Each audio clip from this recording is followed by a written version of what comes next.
To the other major headline tonight, tributes now pouring in across the country for the man known as America's pastor, the Reverend Billy Graham, who passed away today at the age of 99.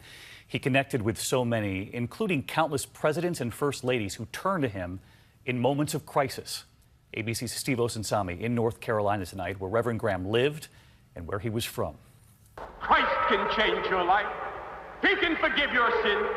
He can make you a new person. At 7:46 this morning, the heavens he worshiped came calling. Evangelist Billy Graham died at his home in Montreat, North Carolina. Hours later, at his library outside Charlotte, visitors from across the world were just hearing the word. His work's going to continue on because it's God's work. Through his many religious crusades, the boy who grew up on a dairy farm would end up preaching the gospel to more than 215 million people, getting 10,000 letters from the faithful every week.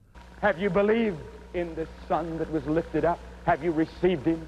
He spent his life providing quiet counsel to kings and queens and U.S. presidents. We're going to pray every day for our president. From President Donald Trump tonight, Graham was a very special man. From George W. Bush, a shepherd to millions, has passed on. Carter and Clinton are all offering tributes. In 2007, the Clintons explained how much it meant to them when he came to visit after the political sex scandal became public. He is one of the people who made a real difference to me personally. He was someone who could understand both Bill and me. And he just talked to me. And what he wanted me to know was that the Christ he believed in was a God of second chances.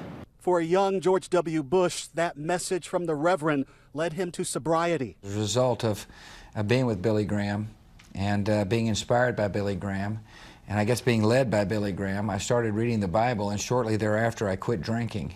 President Johnson leaned on the Reverend during Vietnam, and Reagan famously called Graham from his hospital bed after he was shot. But Graham was questioned for the relationship he kept with Nixon. I prayed for him several times a day, that God would help him. He prayed with presidents and just as easily with everyday Americans.